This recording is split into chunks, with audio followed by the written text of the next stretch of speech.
dia, ótima quarta-feira para todos. Começamos agora o programa RF com você para todo o Brasil e o tema de hoje é educação. Você vai conhecer novas formas de ensinar e como os professores têm feito para atrair a atenção dos alunos. Bom, tá curioso para saber o que vai ver hoje aqui nessa quarta-feira, né? Então, dá uma olhada. Novas formas de educar e chamar a atenção de um público cada vez mais desinteressado nas aulas tradicionais. Tem professor que canta. Alunos produzindo a própria comida. E até aula de crossfit para crianças. Tem ainda as principais notícias do dia. A prática ilegal do jogo do bicho, mesmo perto de delegacias. Padre é preso por extorsão e abuso sexual. Homem é salvo por celular durante assalto.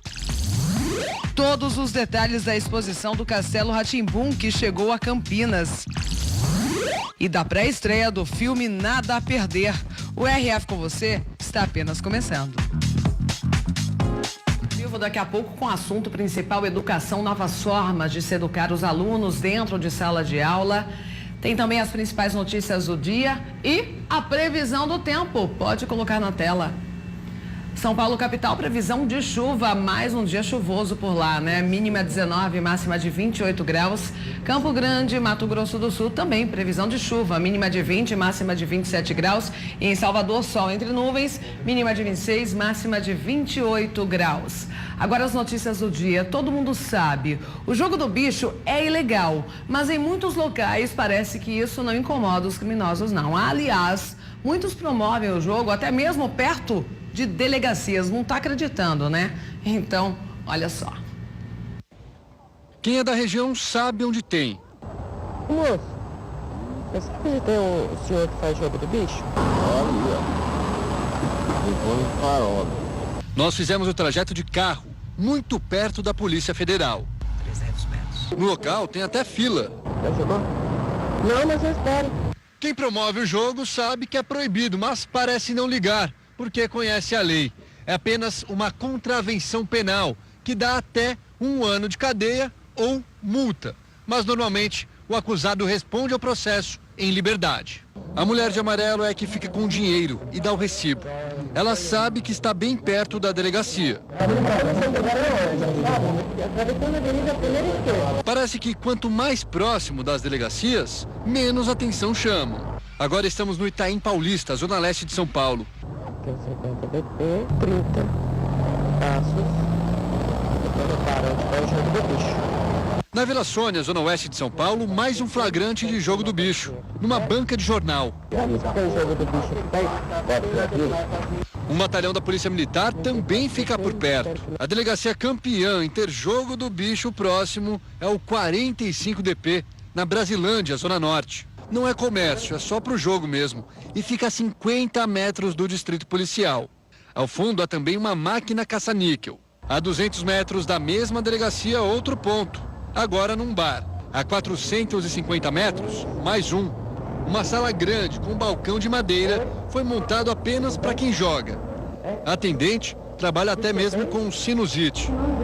A 500 metros outro. No total, são pelo menos 4 pontos perto da mesma delegacia. A mulher afirma que às vezes sai dali para atender jogadores em outros lugares. Aqui neste mini mercado na Vila Guilherme, zona norte, nossa produtora faz outro jogo do bicho. Ela faz uma pergunta para a atendente. Onde que é a delegacia mais perto aqui? Ela está falando do 9º DP. Fica a 60 metros. E o pior, mais 60 metros adiante, outra banca de jogo do bicho, que fica neste bar. A garçonete é quem atende os jogadores. Muita ousadia, né? E um padre foi preso no Pará. As suspeitas são de extorsão e também abuso sexual.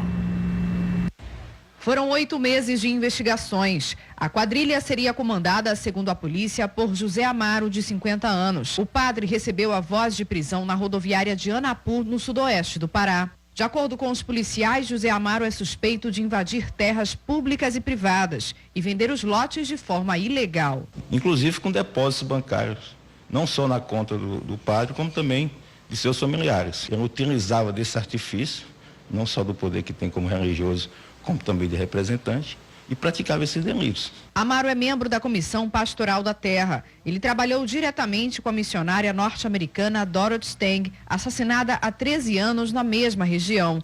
O religioso teve a prisão preventiva decretada e, depois de prestar depoimento em Altamira, não quis falar com a imprensa. Tudo na mão de Deus.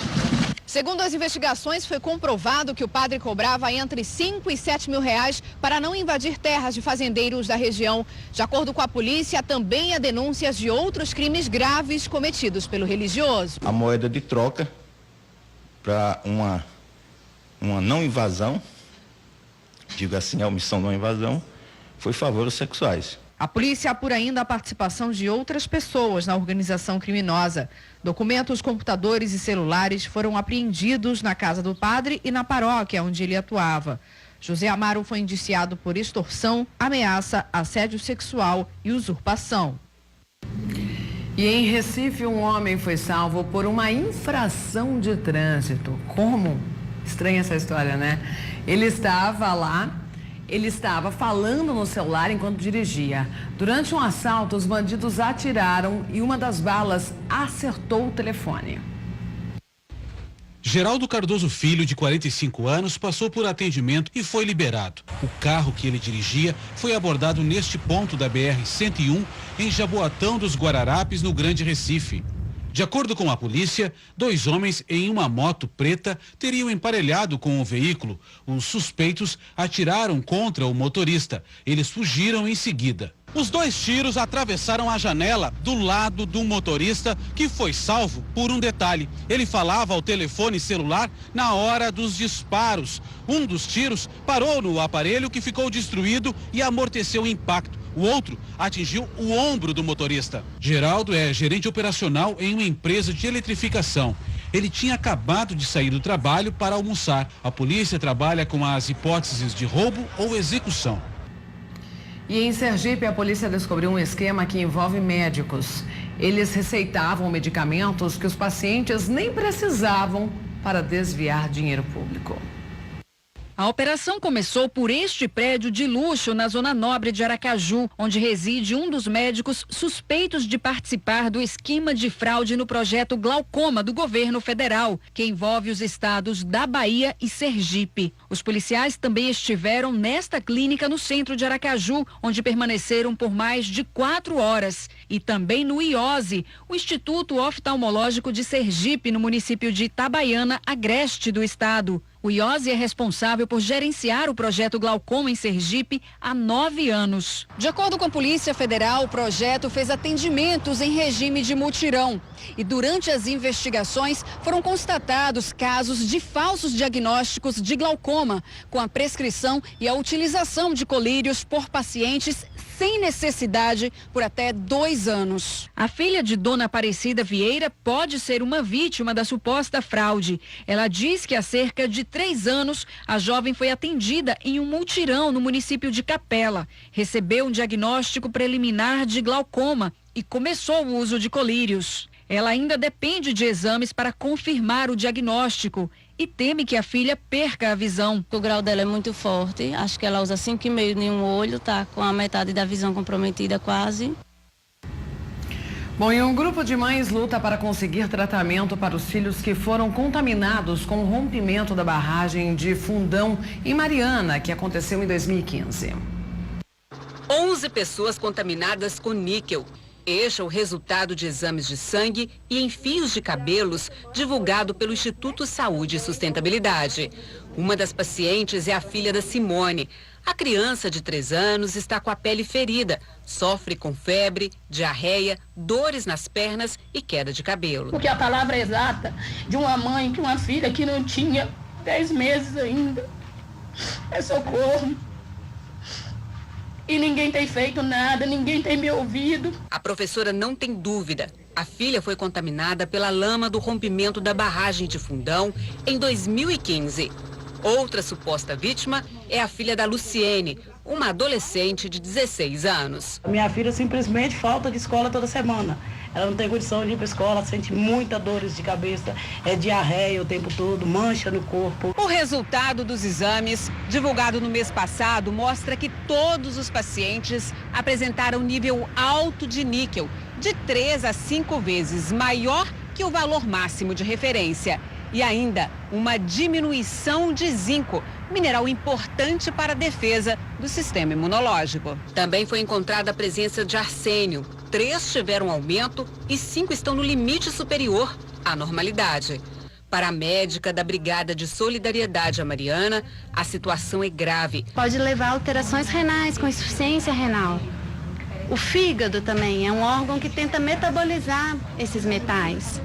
E na tentativa de expulsar esses metais do corpo, ele também causando aí doenças hepáticas, né? O que a gente fala hepatites medicamentosas, alterações da função hepática, podendo levar até insuficiência hepática. O resultado dos exames foi entregue ao Ministério Público para que os pacientes sejam tratados. Mas cerca de 6.000 pessoas precisam ser monitoradas. E em Goiânia, um surto de gripe colocou as autoridades de saúde em alerta, mas a antecipação da campanha de vacinação foi descartada. Já foram confirmados 32 casos de H1N1 em Goiás, 19 só nas últimas 2 semanas. Mas a médica explica que o número de contaminados pode ser bem maior. Provavelmente tem mais casos de influenza H1N1 que as pessoas adoeceram, tomaram medicação, ficaram em repouso em casa e já estão voltando à atividade normal. Goiânia, com 14 casos, é a cidade com o maior número de notificações. Em seguida vem Trindade, com 10 casos e 2 mortes confirmadas, todas na Vila São Cotolengo. Apesar da alta incidência no município, a Secretaria Estadual de Saúde explica que não existem motivos para pânico. A situação é de alerta, mas não de pânico. Nós temos um vírus que está em circulação desde a pandemia. Ele não teve uma grande mutação, só as pequenas esperadas por vírus de influenza. E a letalidade dele continua acima do que a gente gostaria, mas não como na pandemia. A antecipação da campanha de vacinação contra H1N1 já foi descartada pelo Ministério da Saúde. De certo mesmo, só a campanha nacional. Podem se vacinar na campanha idosos, crianças até 5 anos, grávidas, mulheres que deram à luz, doentes crônicos, profissionais da saúde e professores. Enquanto a campanha não começa, o Ministério da Saúde reforçou o estoque dos medicamentos indicados para o tratamento de casos de H1N1. Os remédios estão disponíveis nos postos de saúde e hospitais públicos do estado. Todo paciente pode ter acesso ao medicamento, até mesmo quem fez atendimento com médico particular ou conveniado. Conforme o protocolo clínico, né, ele vai avaliar se há necessidade de prescrever ou não medicamento. Bom, você vai ver agora os flagrantes da crueldade do transporte de animais contrabandeados. Tem bicho que acaba até se automutilando diante do estresse.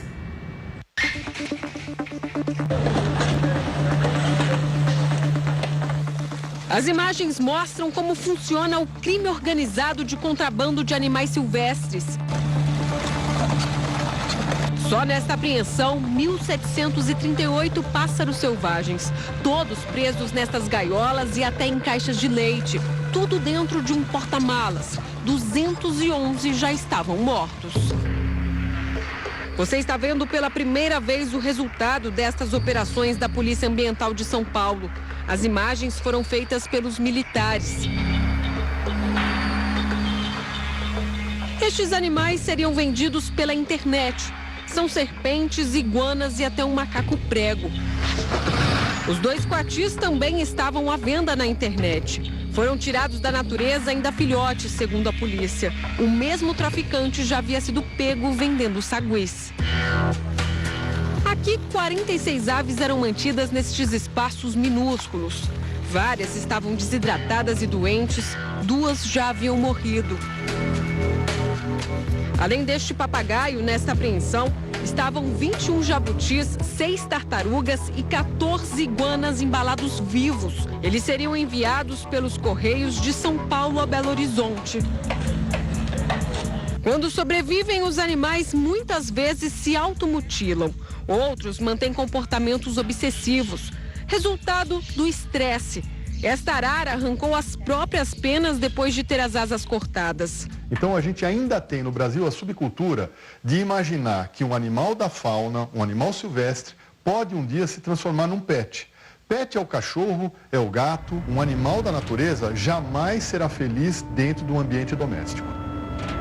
As operações apreendem a cada ano mais animais. Em 2016, no estado de São Paulo, foram quase 24 mil bichos resgatados. Um ano depois, cerca de 30 mil. Na capital paulista, o aumento foi ainda maior, 40% a mais que em 2016. Em torno de 4 mil animais silvestres foram recolhidos. Os dados comprovam, a consciência do paulistano está longe de ser a ideal. Esse comportamento alimenta o comércio irregular. Ao mesmo tempo, o trabalho da polícia ganhou reforço. A ocorrência é preenchida pela internet em poucos minutos. Uma tarefa que antes demorava 3 horas. E há mais policiais nas ruas. Então a gente fez uma reengenharia, nós diminuímos quase 11 bases, colocando todo esse pessoal que trabalhava na administração para fazer efetivamente a parte operacional. Isso fez com que a Polícia Ambiental ganhasse, sem receber nenhum homem, praticamente 70 homens a mais na rua. A pena por crime ambiental chega a no máximo 2 anos de prisão, mas dificilmente a pessoa fica atrás das grades. Os criminosos, mesmo em flagrantes, são liberados e respondem em liberdade. As multas custam de 500 a 5 mil reais por animal mantido em cativeiro, mas elas nem sempre são pagas e a reincidência é constante.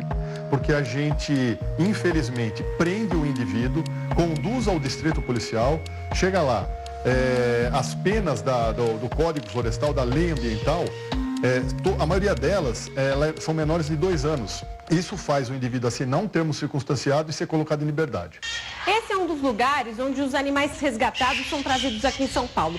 Todos eles passam por um processo de reabilitação para que consigam sobreviver novamente na natureza.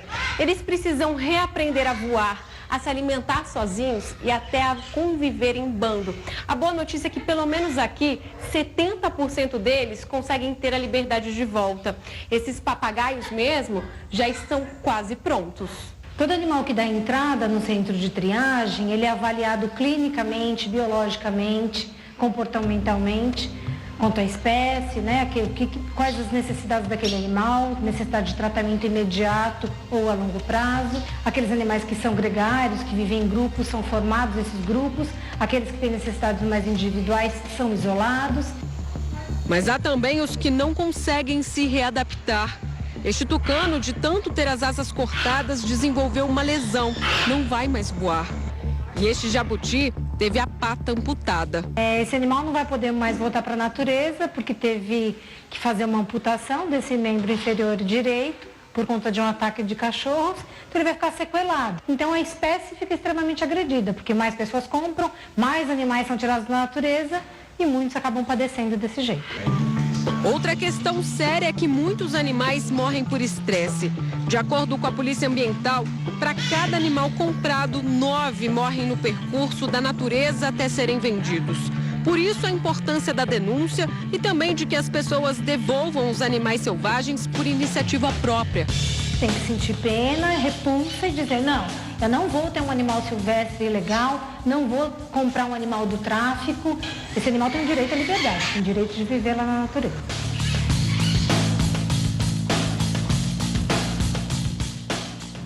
E um estudo feito em São Paulo revelou que, apesar de ter a capacidade diminuída no trânsito, os idosos costumam cometer menos infrações. Quanto maior a experiência, menor a pressa. São 35 anos de direção e muita história atrás do volante. 5 anos atrás, Dona Nilma guiou por 520 quilômetros para chegar ao acesso à Ilha do Mel, no Paraná. 3 anos depois, ela passou por um teste de habilidade de controle emocional. Teve um dia que eu fui fechada, não bateu porque eu desviei, eu tirei o carro. E era com certeza bandido que estava naquele outro veículo, porque ele veio em alta velocidade, ainda ralou um pouquinho do lado direito e seguiu fugindo, e mais na frente ele deu um tiro para o lado. A aposentada dirige todos os dias enfrenta o trânsito da caótica São Paulo e, apesar disso, não comete infrações. Nos últimos 7 anos, só levou 2 multas. Esta é a mesma realidade de quase todos os idosos. Um estudo feito em São Paulo usou este simulador de direção. Foram testadas as habilidades de 164 pessoas, 102 idosos e 62 adultos. A pesquisa comparou as médias de velocidade e também o tempo de frenagem de cada um. O levantamento foi feito pelo Instituto de Ortopedia do Hospital das Clínicas de São Paulo. Os idosos demoraram 40% a mais que os jovens para fazerem o veículo parar, por exemplo. Para os especialistas, a demora seria um risco grave no trânsito. Por outro lado, 97% dos motoristas mais velhos não se envolveram em acidentes graves nem tiveram multas nos 12 meses anteriores ao estudo. A pesquisadora explica que eles superam as limitações da idade com um comportamento mais maduro. Os idosos dirigem mais devagar, que é o que a gente vê na rua todos os dias. Os idosos demoram mais tempo para frear o carro.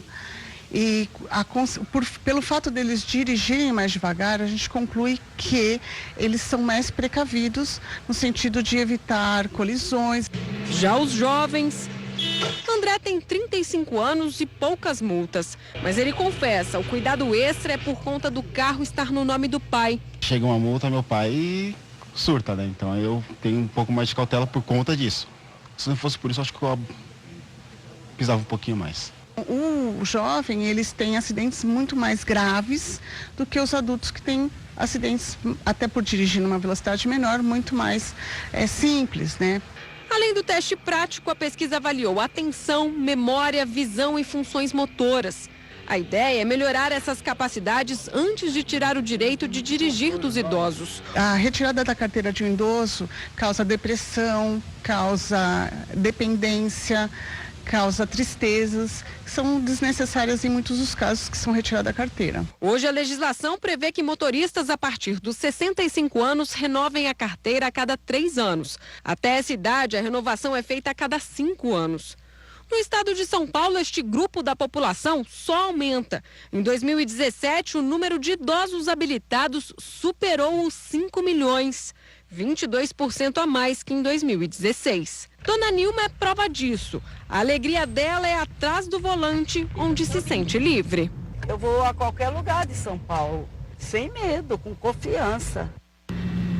Bom, gente, em Limeira, os servidores municipais entraram em greve. Cerca de 600 pessoas se reuniram no Paço Municipal. Os cartazes mostram a indignação dos servidores públicos. Na manhã de hoje, eles se reuniram na frente do prédio da Prefeitura de Limeira. É o primeiro dia de paralisação. 1º de março é a nossa data base.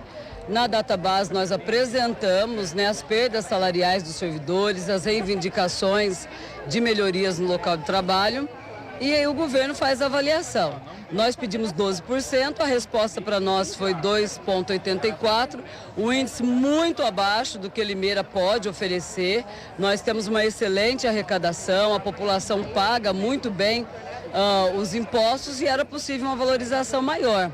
O governo está intransigente, vindo com uma inflação, que ao nosso ver é uma inflação no momento do país, inclusive mentirosa, porque o gás subiu, a água sobe, tudo subiu e o governo vem com essa inflaçãozinha aí, rebaixando a valorização dos servidores. Então, nós decretamos estado de greve para aguardar a prefeitura se manifestar. Alguns manifestantes usaram nariz de palhaço, outros levaram apitos, tudo para chamar a atenção do poder público.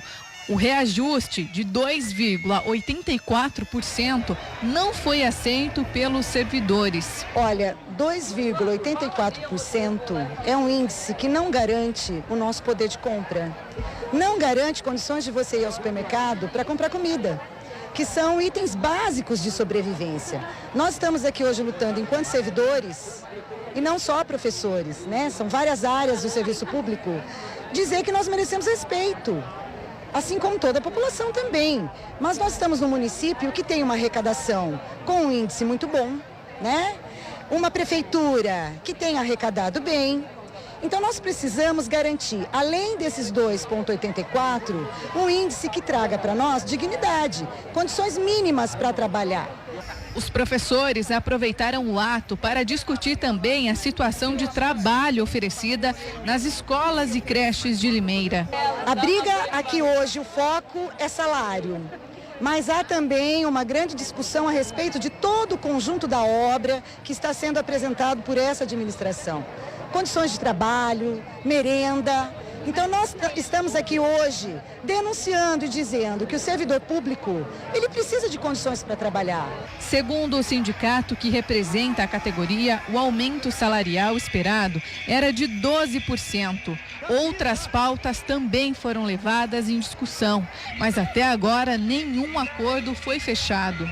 O nosso reajuste, o pedido é de 12%, é possível a prefeitura aplicar esse reajuste e tem as pautas sociais também, é claro, que trata da aposentadoria, nós estamos discutindo essas questões, nós estamos discutindo uma tabela excelente que nós apresentamos de valorização do quadro do magistério, que o secretário de Educação disse que gostou muito, mas não falaram nada na mesa. Redução de jornada das monitoras, né? Não é possível trabalhar com esse número de crianças e ainda ter essa jornada aí desgastante.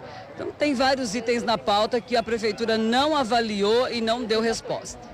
Em razão da greve, alguns atendimentos foram interrompidos. Quem precisou buscar medicamentos na farmácia da saúde mental, por exemplo, encontrou a unidade assim, fechada. A distribuição de remédios na farmácia do Jardim Cercap e Graminha também foram interrompidas. Já na área da educação, algumas escolas estavam assim, trancadas, sem alunos e professores. Segundo o sindicato, pelo menos 6 escolas da cidade aderiram 100% à greve. Uma assembleia deve decidir a continuidade da paralisação. A nossa posição, na verdade, é aguardar a assembleia. Os trabalhadores são soberanos, né? A assembleia é soberana, a decisão é tomada por eles. O sindicato continua entendendo que nós deveríamos resistir por mais dias e não apenas fazer, né, um protesto.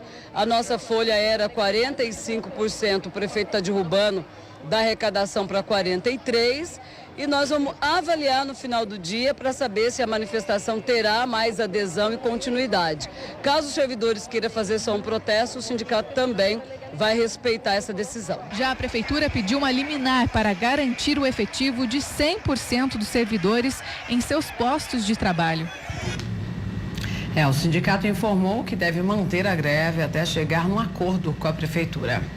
Campinas registrou aumento no número de empregos formais no mês passado. Os dados mostram que foi o melhor fevereiro para Campinas e região desde 2015.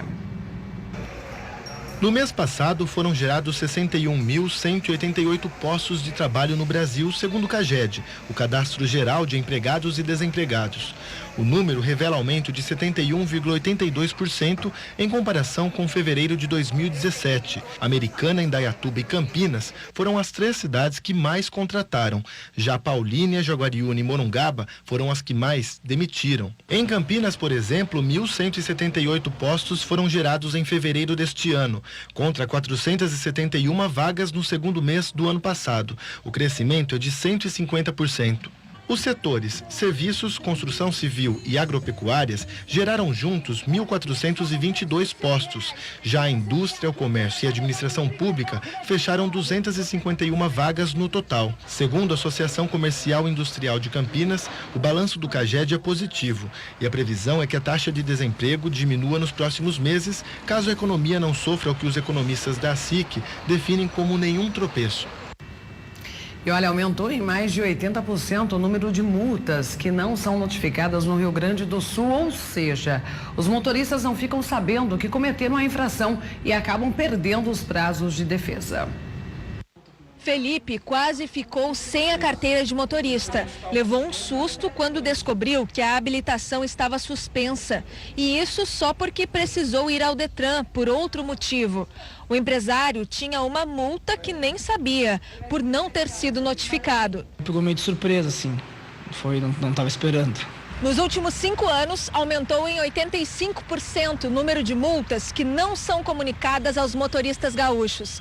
De acordo com o levantamento do Detran, em 2017, o Rio Grande do Sul teve mais de 3 milhões de infrações de trânsito. 23% não foram entregues. Este especialista em leis de trânsito confirma o aumento de erros assim. Ele explica que a lei prevê 2 comunicações da multa aos motoristas, mas muitos só ficam sabendo depois de perder os prazos de defesa. Uma vez que identificado o condutor, ele é que deve ser notificado para até abrindo a possibilidade de apresentar a sua defesa, né, e para ser responsabilizado por aquelas penalidades. No caso do Felipe, a falha foi provada. Uma liminar já regularizou a carteira de habilitação. Agora ele aguarda o processo e espera ser ressarcido da multa em mais de R$2.000. Eu dependo bastante do carro. Estou sempre em vários lugares, então tenho 2, 3 escritórios, trabalho de noite, então uso o carro bastante. Bom, ainda no Rio Grande do Sul, um violão raro voltou ao dono mais de 20 anos depois. É que o instrumento tinha sido furtado e o mais surpreendente é como o violão voltou ao dono. Vamos ver. O violão de fabricação alemã foi comprado na Polônia em 1994. Mas o músico Luiz Carlos Borges ficou menos de 1 ano com o instrumento, que foi furtado do sítio onde ele morava, na Grande Porto Alegre. Tenho muita esperança com tudo na vida, com tudo que eu faço, assim, com as coisas que eu penso, projeto, algum empreendimento, por mais demorado que seja, e por mais complicada que as coisas pareçam, se a gente tiver fé e muita esperança e persistência acima de tudo, que isso faz parte da esperança, a gente consegue realizar. O reencontro só foi possível depois que um amigo de Luiz Carlos conheceu um motorista que disse ter pago R$100 por um antigo violão do músico. Era justamente o instrumento que ele comprou há 24 anos, por $900. O mais importante não era o dinheiro. O violão tinha um valor sentimental para Luiz Carlos. É que o fabricante alemão fez apenas 5 instrumentos do mesmo tipo e vendeu um para cada continente. Este luthier, profissional que trabalha com a construção e manutenção dos instrumentos musicais, diz que cada um deles carrega uma história. Tu não perdeu só o dinheiro do investimento, tu perdeu um patrimônio teu, uma coisa que tu gosta muito, né? Uma peça de colecionador. O caso foi parar na polícia, só que o crime prescreveu e ninguém foi preso. O final feliz não poderia ser de outro jeito. Luiz Carlos quer comemorar, fazendo muita música. O meu bodoque e o banho no açude foram na infância minha vida. Daqui a pouco mais notícias para você aqui no RF com você. Bom, gente, sabe o que você vai ver daqui a pouquinho no RF com você? A história de superação de uma universitária que enfrentou um câncer grave, mas se formou e ainda comemora a cura da doença. Essa história linda daqui a pouco no RF com você. Bom, e já comentou nas redes sociais, ainda não tá perdendo tempo, viu? Você tem conta no Facebook? Tem? Então, ok, entra lá para curtir a nossa página no Facebook, /Rede Família Oficial. Basta clicar em curtir, curtindo todo dia, tem postagem nova para você. Estamos no Instagram também. Entra lá para nos seguir, é claro que eu já sigo, né? @canal Rede Família, entra lá, nos segue. Se você for postar qualquer conteúdo, uma foto assistindo aqui o programa, não esquece da nossa hashtag que foi criada para você também. Hashtag RF com você, desse jeitinho com um acento tem que colocar, viu? E o WhatsApp na tela, para você mandar a sua selfie do dia assistindo aqui o programa 19971024854. Nunca esqueça de mandar o seu nome e a cidade. Falando em selfie, deixa eu mostrar algumas participações já. Pode colocar na tela? Temos aí algumas fotos prontas? Ainda não? Então daqui a pouco tem a participação aqui do dia. Enquanto isso, você pode fazer, vai em frente à TV, faz a selfie bem bonita e me manda, viu? Bom, vamos para o assunto do dia. A gente sabe que a vida do professor atualmente não é nada fácil, né? E com tanta tecnologia, atrair a atenção dos jovens é quase impossível. Pelo menos é isso que muita gente pensa. Mas você vai conhecer uma história que prova que é possível sim. Tem professor que vira até cantor para ensinar, olha só. Lousa cheia e alunos apostos para mais uma aula de química. De longe parece ser daquele jeito que todo mundo já sabe. Professor explicando e alunos anotando. Mas um elemento chama a atenção: o violão. Ele já dá indícios de que por aqui O método de ensino não é nada convencional. Não é segredo para ninguém que muita gente tem dificuldade em química. Mas nessa escola de vestibulares de Limeira, um professor encontrou uma forma mais divertida de dar aula e chamar a atenção para a disciplina. Aqui, os alunos também aprendem cantando e o repertório já é bem conhecido. Olha só.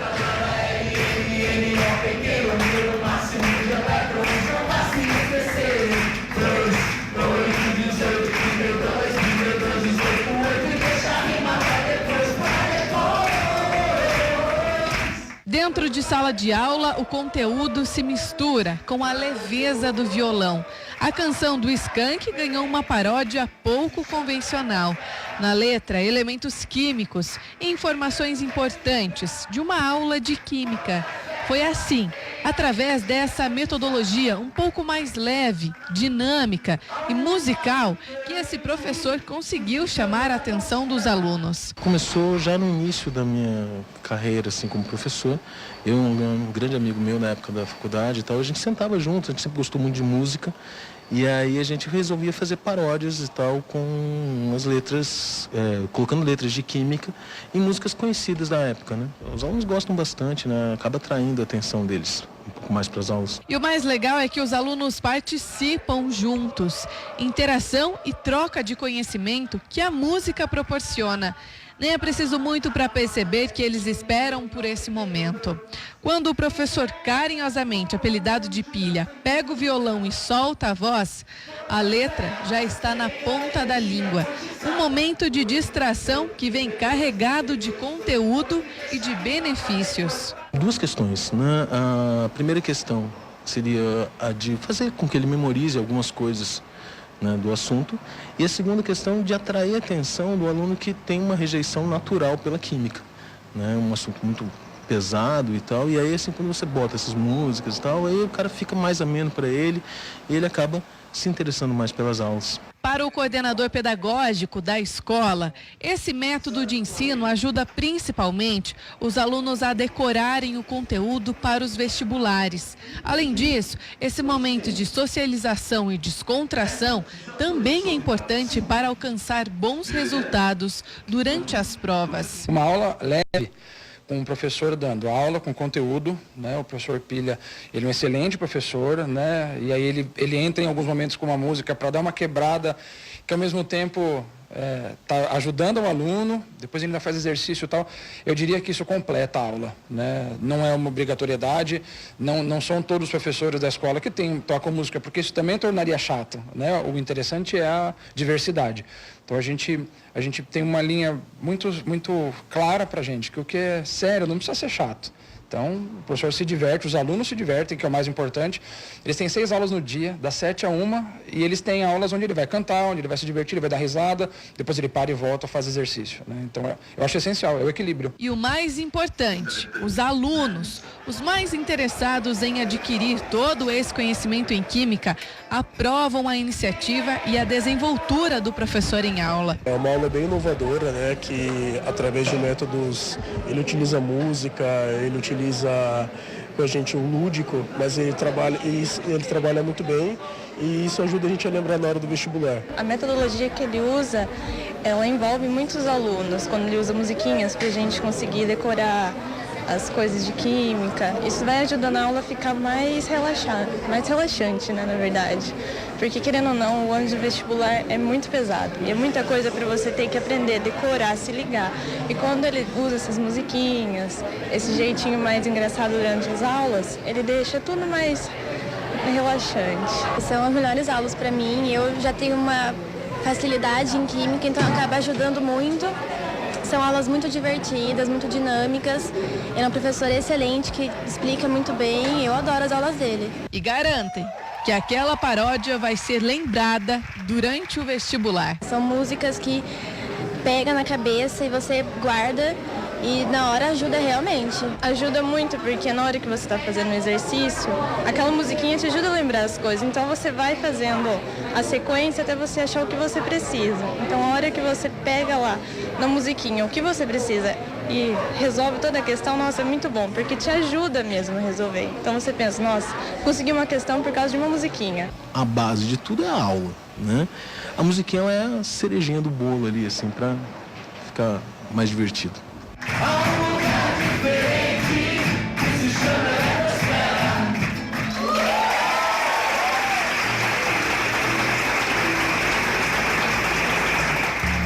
Bacana, parabéns. Tem que buscar formas aí, né, de ensinar de uma outra maneira para atrair a atenção desses alunos a todo momento. Vamos continuar a falar sobre educação. Agora a gente vai para Rio Claro, também no interior de São Paulo, para conhecer uma iniciativa muito interessante. Os alunos produzem os próprios alimentos que consomem na merenda. Olha só.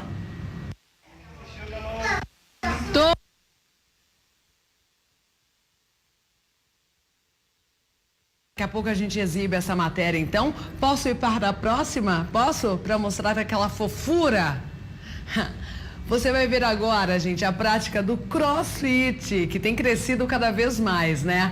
Mas tem escola que oferece a modalidade para as crianças. É isso mesmo, gente. A repórter Larissa Sael foi conhecer. Olha, uma verdadeira fofura. Vamos ver. Não é segredo pra ninguém que criança tem energia até de sobra. Mas e quando toda essa energia também é voltada para um esporte? Uma atividade mais dinâmica que visa o bem-estar dos pequenos? Pois é, essa escola de Limeira resolveu inovar e colocou na grade escolar uma disciplina que já ganhou os alunos: aula de CrossFit.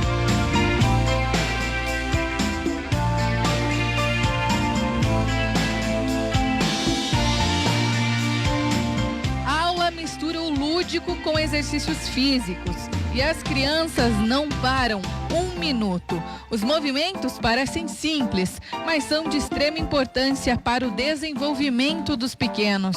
Para as crianças, a gente está trabalhando aqui a partir dos 3 anos de idade, então tem uma progressão dos 3, 4, 5 anos de idade. A gente trabalha a lateralidade, a percepção do corpo, equilíbrio, bastante giro, cambalhota para o desenvolvimento do sistema vestibular, algumas posições básicas que mais para frente eles vão trabalhar também, como agachar corretamente, pegar objetos do chão corretamente, arrastar, empurrando ou puxando objetos, né, para em casa ajudar a arrastar uma cadeira, pegar os brinquedos do chão, guardar as coisas, tudo fazendo da maneira mais correta, eficiente e segura possível. As aulas de CrossFit Kids misturam exercícios com habilidades motoras. São atividades dinâmicas. As crianças nem percebem, mas olha só, elas aprendem brincando. São cerca de 20 minutos de pura diversão. O treino, que tem fama de ser pesado para os adultos, ganha uma versão mais leve para as crianças, divertida. E o sorriso no rosto durante a atividade comprova tudo isso. É muito importante que seja divertido. Então, todas as idades, o CrossFit Kids que vai até os 11, 12 anos, né, até os pré-adolescentes, existe uma transição, existe uma progressão, mas sempre tem que ser muito divertido. A gente faz bastante coisa, mas faz tudo brincando. Quando termina, tá todo mundo super alegre, super sorrindo, louco para voltar. E quando a pergunta é se os alunos gostam da aula, a resposta vem fácil. Gosto muito. Isabela, você gosta da aula do tio Lucas? Sim. Mas você gosta muito ou você gosta só um pouquinho? Muito. Mas o que será que elas mais gostam de fazer? Gosto de brincar. Eu gosto de brincar. E assim, através de uma atividade que para as crianças é vista como brincadeira, vários estímulos são trabalhados, como o espírito esportivo, a liderança, o trabalho em equipe, a habilidade em ouvir. Além disso, outros benefícios são comprovados também em sala de aula. Na sala de aula, na parte pedagógica, as professoras já estão trazendo relatos de melhora até mesmo na concentração das atividades.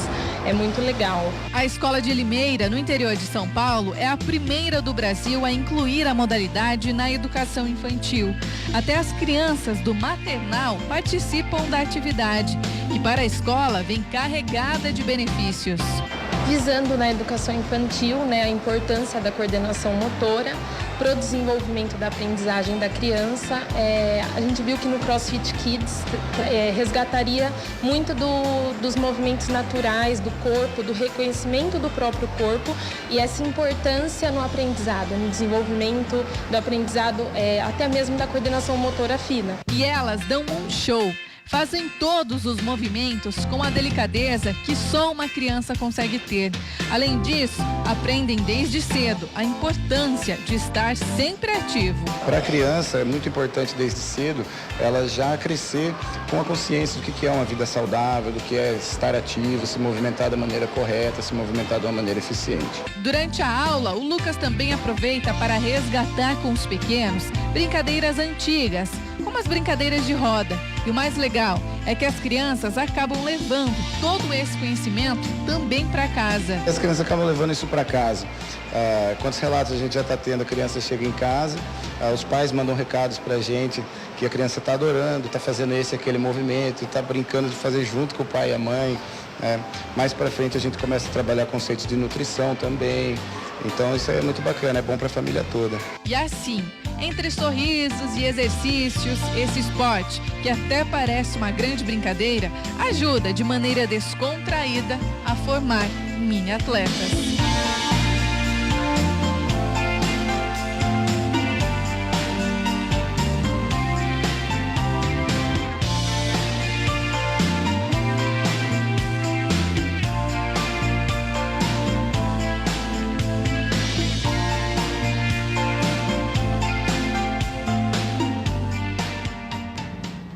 Adorei essa iniciativa. Bom, e vamos continuar a falar de educação agora, Agora a gente vai para Rio Claro, também no interior de São Paulo, para conhecer uma iniciativa muito interessante. Os alunos produzem os próprios alimentos que consomem na merenda, olha só. Touca, avental e mini culinaristas. Por aqui, criatividade não falta e os pequenos fazem de tudo. Pizza, pão de queijo, muffin de legumes. Criança é sinônimo de brincadeira, mas quem disse que a diversão não pode ser na cozinha? Nesta oficina de recreação em Rio Claro, as crianças literalmente colocam a mão na massa. Elas produzem o próprio lanche. Uma das maneiras mais efetivas de diversificar e estimular o desenvolvimento de crianças no processo pedagógico é por meio de atividades que fogem do padrão tradicional de ensino. Como, por exemplo, brincadeiras educativas e a prática de aulas de culinária. Bom, a gente tenta desenvolver com as crianças uma parte de autoconfiança, de coordenação, de criatividade. A culinária em si, a gente tenta explorar texturas, cores, cheiros, sabores, que muitas vezes as crianças não conhecem, Porque em casa às vezes falta tempo e acaba que não conhecendo. E aqui a gente tenta trazer essa parte de mais curiosidade para as crianças. E por aqui não tem idade para colocar a mão na massa, não. Os bebês também aproveitam esse tipo de oficina.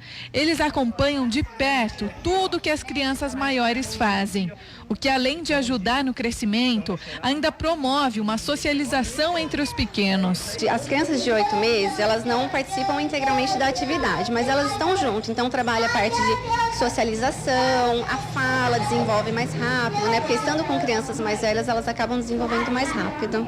Além de explorar o desenvolvimento, as aulas de culinária ainda trazem para as crianças uma explosão de novos sabores e texturas. A ideia, na verdade, é as crianças entrar em contato com o alimento, né?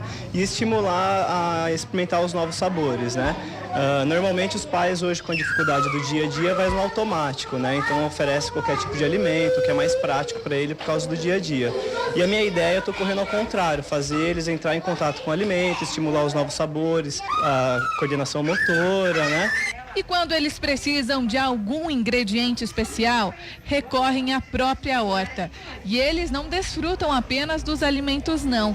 Ajudam a plantar, cuidar, regar. Uma atividade dinâmica que ainda funciona como multiplicadora de bons costumes. Elas adoram entrar em contato com o alimento, e aí ele vê o amiguinho comendo alguma coisa que eles não comem, eles experimentam, né? A ideia é exatamente essa mesmo. Uma pitada de companheirismo, 2 xícaras de gargalhadas e 3 colheres de sopa de lições matemáticas. Já deu para perceber que por aqui eles aprendem brincando. A receita de pão de queijo, tão comum, ficou ainda mais saborosa. E no final, depois de tantos benefícios e aprendizado, chega a melhor hora: experimentar.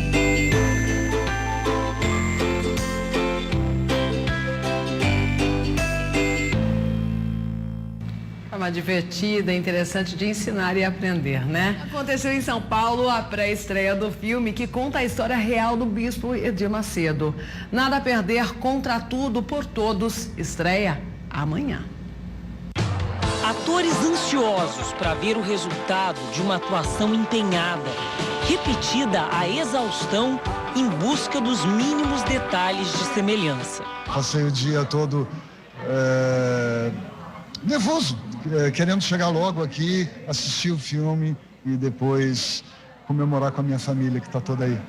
Até agora, nem mesmo o elenco havia visto o filme, mantido em sigilo, o que só aumentou a curiosidade, a ansiedade. O ministro percebe o perigo que esse homem representa? A gente não pode permitir que esse homem continue agindo impunemente. Em São Paulo, esse teatro foi transformado em uma grande sala de cinema. Tô ansiosa, eu ficava pensando, meu Deus, vou me assistir no cinema, dava um frio na barriga já. Para a estreia de Nada a Perder, foi escolhido esse teatro, um dos mais luxuosos de São Paulo, com capacidade para 1.700 pessoas. Bem no meio do palco, foi montada essa gigantesca tela, com 17 metros de comprimento por 7 de altura. Bem maior que a de um cinema convencional. Tudo para que os convidados acompanhem cada cena com emoção e detalhes. Nada a Perder, um filme com roteiro do americano Stephen Lindsay, que veio ao Brasil só para a noite de gala. I'm very happy with the results. Yes, after a long time working on the project, I think it came out beautiful. Dirigido por Alexandre Avancini, o longa conta a história de Edir Macedo, o líder de um dos maiores movimentos de fé do mundo. Soube que o Silvio Santos e os Machado de Carvalho estão pensando em vender a Record. Ministro, o que é que o senhor tem a declarar sobre a compra da TV Record pelo bispo Edir Macedo? Missão super cumprida, né? Uma grande história a ser contada, um grande projeto, um grande elenco, uma super produção do Paris. Eu acho que está tudo ali, né? Um filme grandioso. Para reproduzir as várias fases da vida do protagonista, o longa viaja por mais de 100 locações que recriaram o cenário de época em detalhes, levando o público a momentos dramáticos. Eu tô com medo. Por favor, tenta descobrir alguma coisa. Durante o filme, os convidados acompanharam cada cena com atenção, numa trama dinâmica, mas toda baseada em fatos e depoimentos reais. Você está mexendo com gente muito poderosa, Edir. Petrônio Gontijo interpreta Edir Macedo e Day Mesquita, a esposa Esther. A experiente Beth Goulart vive Geninha, a mãe de Edir Macedo. A atriz conta como foi participar da cinebiografia, que já é considerada uma das maiores produções nacionais. É uma mulher tão bonita, é um personagem tão lindo, que tem a força da mãe, né? A força da maternidade, do amor. Aquela mulher que deu a ele uma força emocional para enfrentar todas as dificuldades da vida. Nada a Perder, em 2 horas e 10 minutos de drama, suspense e muita emoção, não surpreendeu apenas aos convidados, mas também pessoas da família, que já conheciam de perto o outro lado do homem que inspirou a cinebiografia. Cristiane Cardoso, uma das filhas de Edir Macedo, conta qual foi a reação do pai e de toda a família ao assistir ao filme. Não importa quantas vezes você recebe um não, né? Quantas vezes você é rejeitado, você é desprezado, não importa quantas pessoas não acreditam em você, porque se você acreditar, se você confiar no seu chamado, né, no seu valor, então você vai chegar lá. Nada a Perder estreia amanhã em cinemas de todo o Brasil.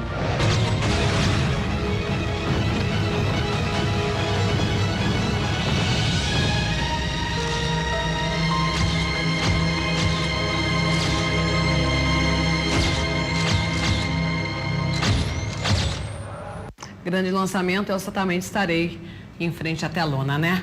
Bom, agora você vai conhecer a história de superação de uma universitária. Ela descobriu que estava com câncer assim que passou no vestibular e depois de se curar, ela acaba de se formar em Direito.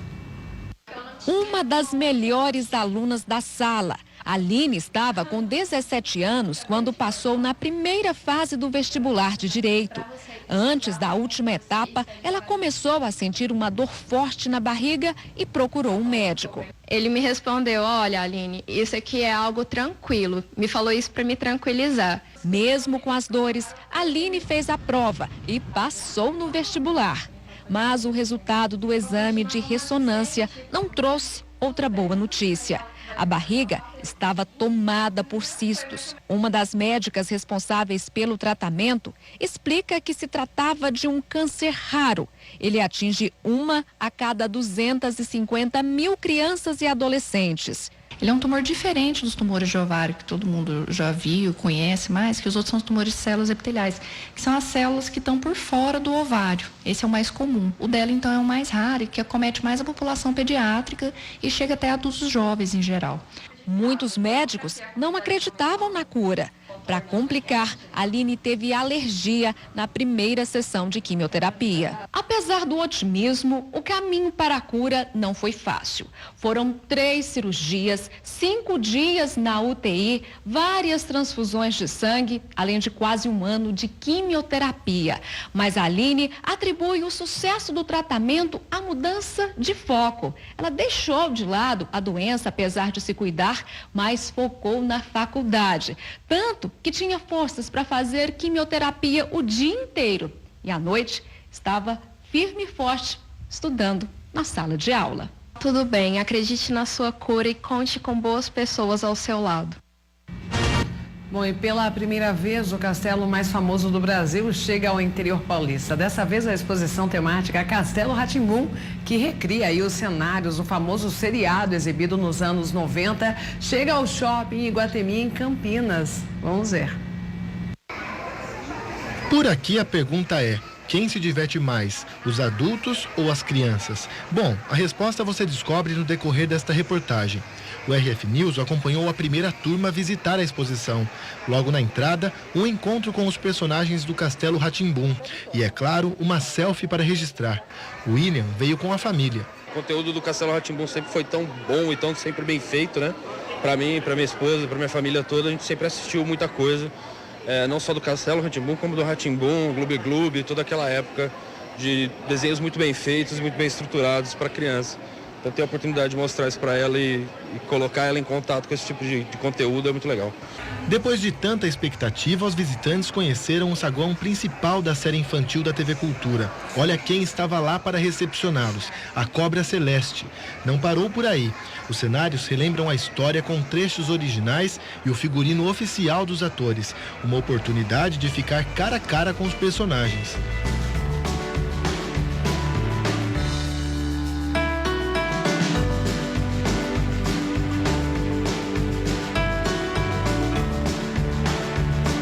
Isso já aconteceu lá atrás. A Case Lúdico e o Jacó, que foi quem concebeu isso daqui, eles conceberam lá atrás, então a gente já tinha todo esse estudo, né? Ela já é uma exposição que aconteceu. Aqui a gente tem praticamente todo o acervo que rodou pelas outras cidades e era tudo que a TV Cultura tinha na parte de curadoria, que estava nos estúdios delas, eles tinham arquivado, foi feito todo um trabalho para separar esse material, deixar ele preparado para as exposições e agora poder rodar o país. Repara na alegria das meninas. A felicidade mostra o quanto a nova geração está ligada no castelo. Para você, quando você vê a roupa da sua personagem favorita? Eu fico muito feliz, porque eu gosto muito dela. Eu tô achando incrível, porque conseguiram fazer uma réplica da casa e é muito legal. Vinícius e Júlia passaram a infância acompanhando as aventuras de Nino, Biba, Pedro e Zequinha. Para o casal, o passeio promoveu uma espécie de viagem no tempo. Viver, né? A nossa infância, assim, é bem legal. Principalmente por remeter tudo aquilo que era legal da vivência infantil, né? E trazer essa nostalgia, esse momento tão legal de reviver mesmo tudo que a gente assistia, né, naquela época. Gostou? A exposição segue até junho no Shopping Iguatemi, em Campinas. Os ingressos custam de R$10 a R$20 e o trajeto leva em média 50 minutos.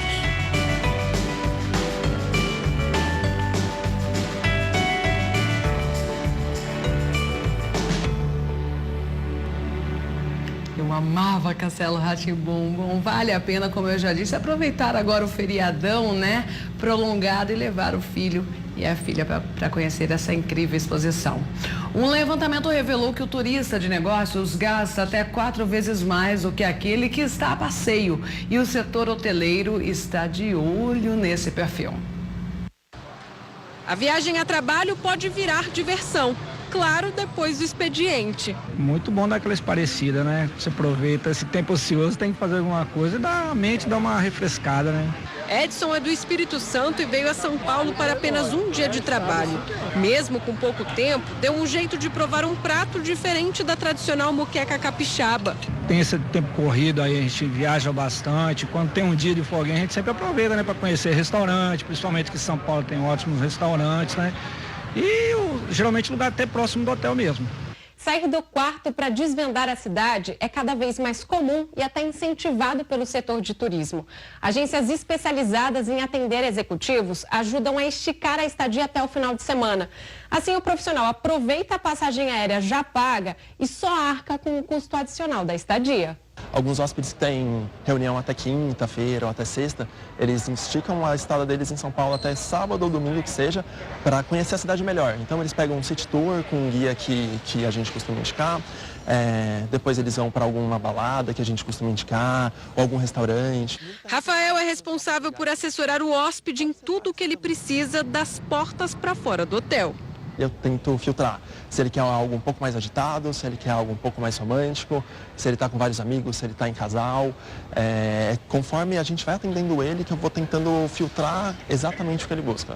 Uma pesquisa da Embratur revelou que em todo o país o turista de negócios gasta em viagens até 4 vezes mais que o turista de lazer. Uma média de R$ 1.083 por dia. Quem visita só por turismo costuma deixar até R$ 244 diários. Para cativar os executivos, os hotéis investem cada vez mais no lazer dentro do empreendimento. Com serviços 24 horas, acesso à academia 24 horas, um atendimento ao quarto com alimentos e bebidas para poder servir um jantar, se ele chega mais tarde. O trabalho é o principal foco, mas ele também precisa de um tempo para ele. São Paulo, uma das cidades brasileiras que mais recebem executivos, já está entre as 100 mais hospitaleiras do mundo, segundo o levantamento da Organização Mundial do Turismo. Edson já tem passagem de volta marcada em abril para uma feira do setor farmacêutico e faz planos. A gente aproveita para conhecer a cidade também, os pontos turísticos, né? Bom, e já estamos na reta final do RF com você, que pena, né? Mas temos as participações do dia, portanto pode colocar na foto. Olha aí, a Fernanda de Divinópolis, Minas Gerais. Super beijo pra você, ótima quarta-feira, viu, Fernanda? Joelmo e Alain de Euclides da Cunha, Bahia. Super beijo pra vocês também. Marília de Ingá, Paraíba. Beijão. O pequeno João Miguel de Jericó, Paraíba. Super beijo. A Mariana também, super graciosa de Jericó, Paraíba. Ana Paula de Porteirinha, interior de Minas Gerais. Beijão pra você, ótima quarta-feira também. A Patrícia de Silveiras, interior paulista. Conceição, Edmilson e Edilene acompanhando o RF com você de Loreto, Maranhão, beijão. Wagner de Novo Horizonte, Minas Gerais, beijão pra você. Beijão também para o Wagner. Marielle, sou seu fã, te assisto todos os dias, sou de Montes Claros, Minas Gerais. Manda um alô pra mim, tá mandado então. Beijão pra você, viu, Wagner? E um beijão pra todos os outros telespectadores que todo dia acabam aí me mandando fotos. Olha aqui, ó, o Jacione Pereira de São Bento, Paraíba, também ligadinho, mandou foto, não colocamos hoje, vou colocar amanhã, ok? Combinado, Jacione? Super beijo pra você também, ótima quarta-feira, viu? E eu fico por aqui, até amanhã, se Deus quiser.